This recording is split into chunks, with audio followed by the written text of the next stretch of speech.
and welcome back to the end of the second day of creating my tree installation piece for Art in the Pen Online 2020.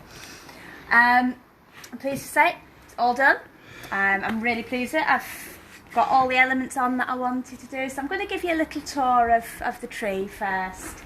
So as you've seen a lot throughout the 2 days, we've been creating and putting on lots of leaves. So we've got felted, we've got the Lutrador leaves. Down at the bottom we've got some leaf cover for the ground.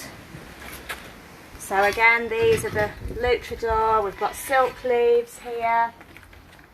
And I managed to create some lichen that I was pleased with. So we've got that coming up the trunk of the tree now. And of course my ivy. Again, we've got Lutrador and silk and wool leaves. Each one's been individually created, individually painted. There's somewhere more than 60 odd leaves actually on the tree itself, and that's not including all the ivy and all the leaves around the bottom. I've got to the point where I think I might have lost count of quite how many leaves I've made. And then we've got our ecosystem for the tree. So we've got some little ants here, all in amongst the leaf mould. We've got a lovely little snail here.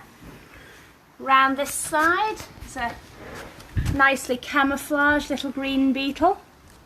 Put him on there so we can see him. There we are. And the toadstool, of course. So coming up the tree, we've got a lovely nest here that's got some eggs in. They didn't hatch for us, which is a shame, but we've got a nest with some hungry chicks in round here. Unfortunately, Dad did turn up eventually with a nice wiggly worm here to feed the chicks. We were getting a bit worried about them there. So what else did we get onto the tree? We've got our lovely great tit here, hanging off the fat ball, making himself a nice feast. We've got some ladybirds. There's one little one on the trunk here. There we are. Up here we've got a little bumblebee with his lovely iridescent wings. And then right up at the top we've just got a little butterfly visitor that's arrived here, glinting in the sunlight.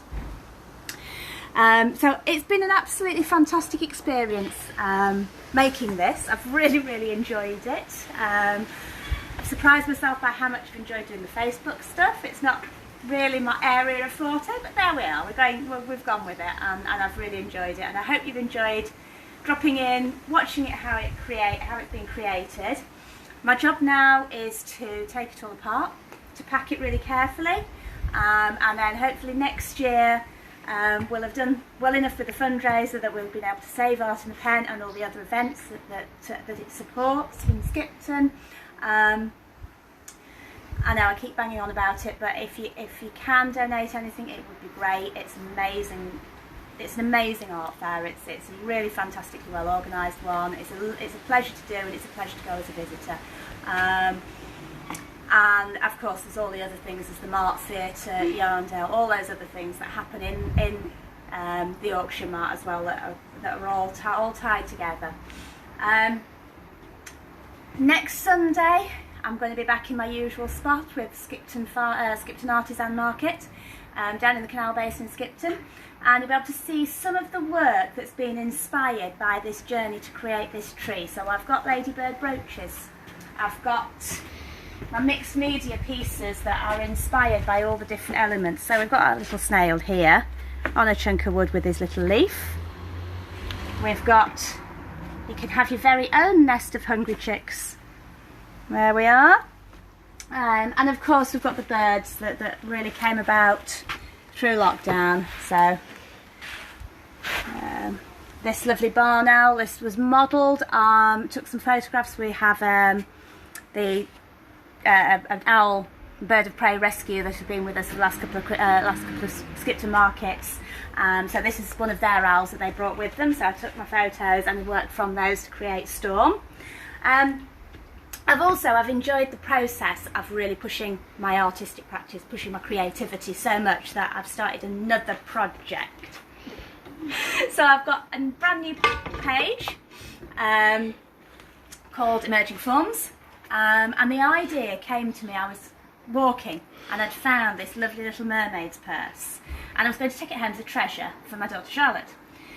She's still got it as a treasure, but along the journey, it turned into an idea where as we emerge from lockdown, and our kids have got disabilities, so we've done a pretty strict one here, which has been tough on all of us, particularly since we like to go out and about so much.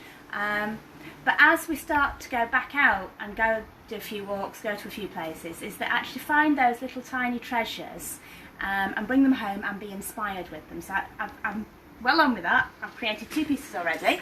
So the first one here is the mermaid's purse that was inspired by that first little find. And then my second piece is this mobile that was inspired by finding a sycamore seed. We walked up the old Roman road on top of Shortbank. That came from there. My third form is more of an idea than an actual form, and that's not been created yet, so do follow my new page and see what I'm up to. Please keep following Stiltwalker stuff. I'm going to continue to do all my stuff on there. It's going to be fantastic. Thank you so much for joining me this weekend. It's been wonderful. The Art in the Pen fundraiser is there. If you can, it'd be brilliant. You've got just short of 2 weeks now to buy your raffle tickets. So the raffle fundraiser is going to be drawn on the Saturday the 22nd. So loads in there. A couple of the artwork ones have already sold out of tickets availability, so if there's something that you have got your eye on that you think, oh, that would be nice if I won that, then do get in, you know, before all the tickets go.